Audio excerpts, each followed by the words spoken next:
sobre algunos problemas teóricos de la economía socialista, redactado el 1 de marzo de 1969 por el presidente Kim Il-sung de la República Popular de Corea.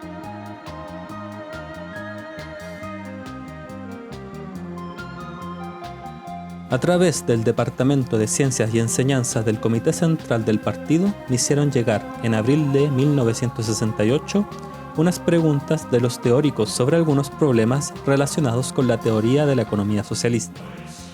Pero no pude ofrecerles oportunamente las respuestas porque me fue imposible disponer del tiempo necesario, ya que el año pasado la situación del país se había vuelto tensa y se estaban efectuando además los actos festivos de la ocasión del 12º aniversario de la fundación de la República. Se dice que hasta el presente algunos trabajadores dirigentes de la economía y algunos teóricos no tienen comprensión clara de estos problemas y entran en polémicas. Por eso quisiera exponer hoy mi opinión al respecto. 1. Problemas sobre la correlación entre el tamaño de la economía y el ritmo de desarrollo de la producción de la sociedad socialista. En estos días, entre algunos economistas circula la teoría de que en la sociedad socialista aumenta sin cesar la economía, pero llegada a cierta etapa de desarrollo, su ritmo no pasa del 4 al 5 o del 6 al 7% anual. Se dice que en la actualidad, entre los trabajadores dirigentes de nuestros organismos económicos del Estado, también hay quienes parlotean que este ritmo ya sería alto si lográramos aumentar cada año la producción industrial, aunque solo fuese un 6 o 7%, siendo así que en los países capitalistas la producción apenas alcanza un crecimiento del 2 al 3% anual.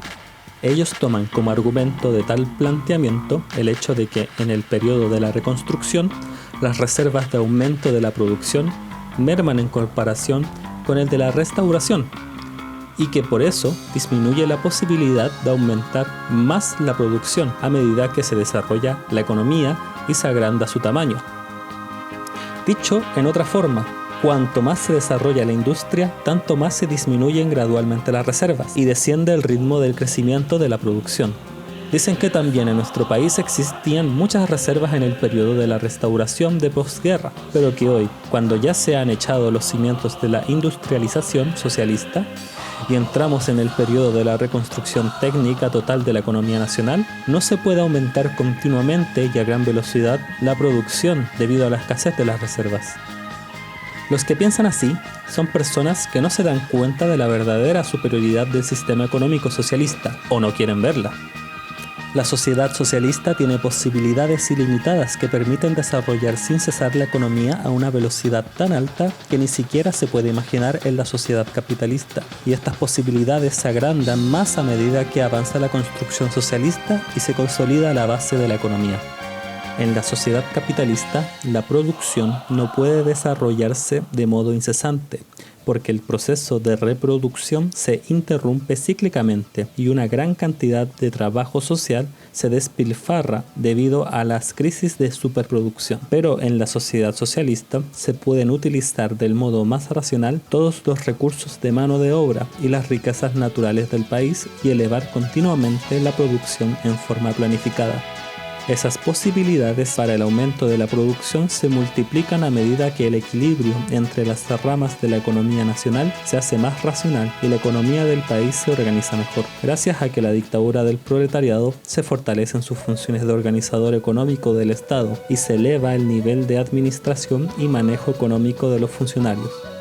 El Estado socialista puede designar gran cantidad de fondos a la acumulación y utilizándola de modo más racional puede efectuar sin interrupción y en gran escala la reproducción ampliada socialista, puesto que pone bajo su control unificado la producción y la distribución, la acumulación y el consumo y los realiza de manera planificada. Además, las relaciones socialistas de producción abren un ancho camino para el desarrollo continuo de las fuerzas productivas, y el Estado socialista, aprovechando esa posibilidad, puede hacer progresar la técnica en forma planificada y con rapidez.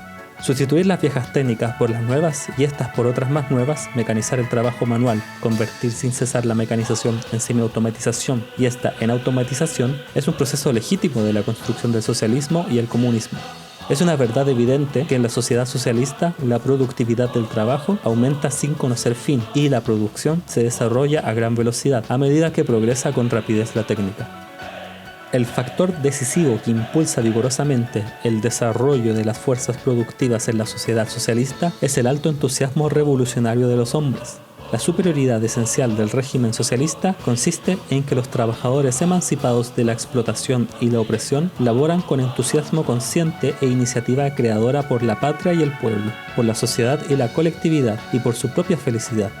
En la sociedad capitalista, los trabajadores no tienen ningún interés en el desarrollo de la producción y la técnica, dado que laboran de mala gana, viéndose obligados por amenaza de desempleo y el hambre.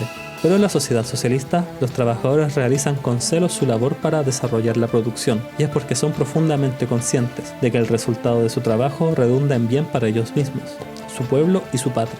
El partido y el Estado del proletariado, según se desprende su propia función, cuando más intensifiquen la revolución ideológica entre los trabajadores y eliminen gradualmente las supervivencias de las viejas ideologías que quedan en su mente, tanto más lograrán que ellos trabajen consagrando todo su talento y vigor para desarrollar la producción socialista.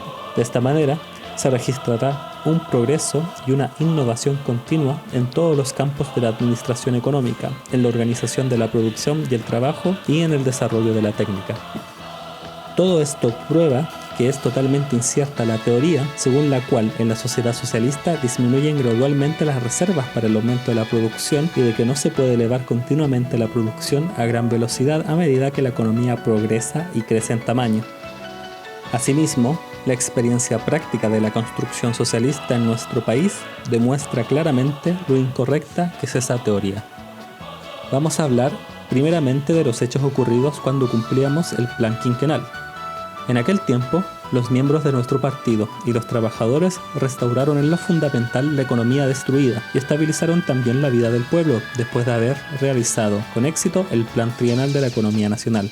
Pero la situación de la vida en nuestro país era en general muy difícil. Además, los enemigos internos y externos llegaron al paroxismo para atentar contra las conquistas de nuestra revolución y frustrar los trabajos constructivos de nuestro pueblo. En estas circunstancias se presentaba ante nosotros la apremiante tarea de echar rápidamente las bases de la industrialización para desarrollar la economía del país y mejorar la vida del pueblo. Y con miras a ellos se necesitaban una cantidad enorme de materiales de acero. Hasta ese momento, en nuestro país, no había más que un laminador Blooming cuya capacidad nominal no rebasaba las 60.000 toneladas. Teníamos que construir ciudades, aldeas y fábricas y producir más máquinas, cosa que estábamos muy lejos de poder hacer con 60.000 toneladas de materiales de acero. Nuestro partido decidió entonces calar en la clase obrera, discutir con ella y superar así la difícil situación imperante, del mismo modo en que en los días pasados, durante todas las arduas luchas revolucionarias, habían vencido los obstáculos y dificultades confiando en la clase obrera y apoyándose en sus fuerzas. Fuimos a la acería de Canxón por encargo del comité político del comité central del partido. Cuando preguntamos a los trabajadores dirigentes de dicha acería si podían aumentar la producción de materiales de acero a 90.000 toneladas, algunos moviendo la cabeza respondieron que eso sería difícil de realizar. Así que reunimos a los obreros y les dijimos: ahora nuestra situación es tal que apenas tenemos restaurada más o menos la economía destruida, pero los fraccionalistas levantan la cabeza contra el partido. Los chauvinistas de gran potencia ejercen presión sobre nosotros, y los imperialistas yanquis y la camarilla títere de Syngman Rhee meten un ruido frenético con eso de la marcha hacia el norte. Pero, ¿acaso podríamos por eso perder el ánimo y arrodillarnos ante las severas dificultades que estorban el logro de la causa de la revolución y la construcción? De ninguna manera. Nosotros confiamos solo en la clase obrera, grueso de nuestra revolución, y no tenemos a nadie más que ustedes en quienes apoyarnos. Por lo tanto, ustedes deben impulsar más vigorosamente la construcción económica, produciendo más y edificando mejor, con ánimo y entusiasmo para superar esta grave situación que confronta a nuestro partido. Una vez que hubimos realizado así el trabajo político, los obreros de Canxón decidieron producir las 90.000 toneladas de materiales de acero. Se movilizaron activamente y produjeron así ese año 120.000 toneladas, en vez de 90.000, como resultado de haber luchado agregando máquinas y equipos a los ya existentes y resolviendo los problemas pendientes. Para hoy, dicha acería ha podido elevar la capacidad de la producción del taller de laminador Blooming al nivel de 450.000 toneladas, es decir, casi 8 veces más que la capacidad nominal. no solo en la acería de Canson, sino en todas las ramas de la economía nacional, y en todas las fábricas y empresas se hizo pedazos la vieja capacidad nominal. Surgieron grandes innovaciones, se realizaron día a día prodigios que asombraban al mundo, y la economía de nuestro país se desarrolló a una velocidad enceguecedora. De esta manera, terminamos en 2 años y medio el plan quinquenal, que preveía un aumento de 36 veces para el valor total de la producción industrial, y cumplimos o sobrecumplimos en 4 años el plan de producción general de los principales artículos industriales por índices. Durante los 7 u 8 años que van desde el cumplimiento del plan quinquenal hasta hoy, en nuestro país se le dio un enérgico impulso a la tarea de la revolución técnica total, y de este modo se crearon muchas nuevas ramas industriales, se mejoró radicalmente el equipamiento técnico de la industria y creció varias veces el tamaño de la producción. Si fuera justa la teoría de algunos que dicen que la velocidad de incremento de la producción desciende a medida que se agranda el tamaño de la producción, no habría sido posible seguir asegurando en nuestro país esa alta velocidad en el periodo posterior a la terminación del plan quinquenal. Sin embargo, en nuestro país la economía sigue desarrollándose con gran velocidad, también durante el periodo del plan septenal, pese a que se destinó adicionalmente una gran parte de la acumulación a la construcción de la defensa nacional a medida que se fueron agravando las maniobras agresivas del imperialismo norteamericano. De modo particular, el Plan de la Economía Nacional para el año 1967, como plan del primer año para cumplir las resoluciones de la Conferencia del Partido encaminadas a desarrollar paralelamente la construcción económica y la defensa nacional, era un plan ambicioso, que contemplaba un aumento del 128% en el valor total de la producción industrial en comparación con el año anterior. Pero realmente en 1967 nos fuimos muy por encima de lo que fijaba el plan, y así acrecentamos la producción industrial en un 17% en un solo año. Si ese año no hubiéramos sufrido los daños que ocasionó la inundación sin precedentes, habríamos elevado en más del 20% la producción industrial. Esto es resultado de que nuestro partido, al fortalecer la revolución ideológica entre los trabajadores, les hizo desplegar su entusiasmo consciente y luchó resueltamente contra la pasividad, el conservatismo y todas las demás formas de la vieja ideología que impidían nuestro movimiento de avance. Tomemos el ejemplo de la mina de Songyun. En 1967, los cuadros de la mina de Songyun se presentaron con un plan muy bajo y el Consejo de Ministros los persuadió para que lo elevaran un poco más. Pero con todo, seguía siendo todavía bajo con respecto a las exigencias del partido. Por eso, el Comité Central del partido convocó a reunión a los cuadros superiores a jefes de sección de la mina de Songyun, a fin de realizar un trabajo político entre los trabajadores de dicha mina. Allí les dijimos que en la mina de Songyun deberían explotar más metales no ferrosos para poder materializar con éxito la línea de desarrollo paralelo de la construcción económica y de la defensa nacional, presentada por la conferencia del partido. Entonces, estos compañeros tomaron la decisión de extraer una cantidad mayor de materiales no ferrosos que la fijada por el Consejo de Ministros. Al fin y al cabo, produjeron metales no ferrosos en cantidad que casi doblaba la que ellos mismos habían propuesto al principio. Vamos a sacar otro ejemplo. En 1967 fuimos a la fábrica de maquinaria de Ryongson y prendimos allí las llamas de la innovación, puesto que los cuadros de la industria mecánica decían que en su rama no había reservas. Como resultado, 2 obreros de dicha fábrica se pusieron en movilización y dieron así cumplimiento el 10 de octubre, o sea, con una anticipación de 2 meses y 20 días al ambicioso plan anual, incluyendo el plan de sobreproducción. También fueron encontradas inmensas reservas en el curso de la lucha por llevar a cabo el Plan de la Economía Nacional del año pasado. Viendo que los imperialistas norteamericanos levantaban con frenesí una histeria de guerra con motivo del incidente del barco Pueblo, el Comité Central del Partido apeló a las fábricas y empresas de todas las ramas de la economía nacional para que cumplieran antes de la fecha fijada todas las metas de producción y construcción para el año pasado, y con la mano de obra, los materiales y los equipos así ahorrados produjeran mucho más. Todas las fábricas y empresas respondieron a este llamamiento revolucionario del partido, y muchas de ellas exigieron más tareas, llevadas por el fogoso deseo de expulsar a los imperialistas yanquis de nuestra tierra patria y de reunificarla cuanto antes, y cumplieron excelentemente con su resolución. Todo esto demuestra que, Por más grande que sea el tamaño de la economía, se la puede desarrollar todo lo rápido que se quiera si se eleva la conciencia política de las masas. Se pone en juego su entusiasmo revolucionario y se renueva continuamente la técnica. Todo ello mediante una buena realización del trabajo político, conforme a la orientación presentada por nuestro partido. La teoría de que disminuyen las reservas y no se le puede asegurar un alto ritmo de crecimiento a la producción industrial una vez que esta última llega a cierta etapa de desarrollo no tiene nada en común con la teoría económica del marxismo-leninismo. La teoría según la cual una economía de gran tamaño no puede desarrollarse rápidamente no es sino una sofisma para justificar el hecho de que la técnica no logra un progreso rápido ni la economía se mueve de su sitio porque ciertas personas no han educado a los trabajadores su pretexto de la liberalización o el desarrollo democrático y por ende estos, relajados ideológicamente, no trabajan bien, dedicándose a la juerga. Refiriéndose a las tareas inmediatas del poder soviético después del triunfo de la Revolución Socialista de Octubre, Lenin presentó la famosa tesis de que el poder soviético plus la electrificación de todo el país era el comunismo. Sencilla es esta tesis de Lenin, pero ella encierra un profundo significado. Que nosotros comprendamos correctamente esta tesis y la pongamos en práctica tiene, a mi parecer, una importancia trascendental para la construcción del socialismo y el comunismo. ¿Qué significa este poder soviético del que hablaba Lenin? No es otra cosa sino la dictadura del proletariado.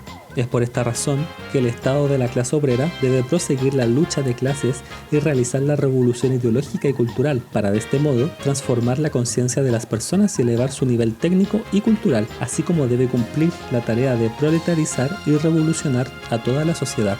La palabra electrificación significa que hay que desarrollar la técnica a un nivel tan alto como para poder automatizar todos los procesos de producción y consolidar muy firmemente la base material y productiva de la sociedad. En conclusión, esta tesis de Lenin nos enseña que el comunismo solo se realizará cuando, llevando a cabo la revolución técnica, se asiente una sólida base material y técnica capaz de ponerse a la altura de las muy altas fuerzas productivas, al mismo tiempo que se cumple la revolución ideológica y cultural, y se revoluciona y se proletariza toda la sociedad mediante la consolidación de la dictadura del proletariado.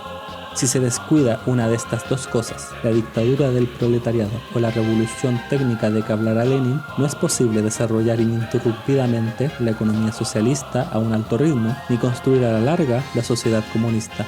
Para construir la sociedad comunista se debe, por lo tanto, robustecer la dictadura del proletariado e impulsar enérgicamente la revolución técnica. Es necesario que comprendamos y llevemos a cabo correctamente esta tesis de Lenin, dado que él desapareció del mundo sin experimentar personalmente la construcción del comunismo. Sin embargo, ciertas personas no quieren comprender y poner en práctica esta tesis de Lenin tal como es. En el futuro, tendremos que oponernos categóricamente al oportunismo de derecha en el campo de la teoría económica para acelerar a más alta velocidad la construcción del socialismo. Si no nos oponemos a la tendencia derechista en el campo económico, si debilitamos la dictadura del proletariado y no realizamos el trabajo político, fomentamos el egoísmo de las personas y tratamos de movilizarlas meramente a la fuerza del dinero, no podremos poner en juego su heroísmo colectivo y su iniciativa creadora, ni por ende cumplir exitosamente las tareas de la revolución técnica ni de la construcción económica. Asimismo, nos sería difícil ofrecerles trabajo a todas las personas y sustentarlas si no logramos desarrollar a un ritmo rápido la economía por seguir las teorías oportunistas de derecha. Si así van las cosas, cuando nosotros, que heredamos las muy atrasadas fuerzas productivas de la vieja sociedad, alcanzaremos a los países desarrollados y construiremos una sociedad comunista donde las personas trabajen según su capacidad y reciban según su necesidad? Debemos rechazar las teorías oportunistas de derecha y defender a cabalidad y materializar hasta el fin la ideología revolucionaria de nuestro partido y su teoría de construcción económica, para continuar así la gran marcha de Chen Lima en la construcción del socialismo.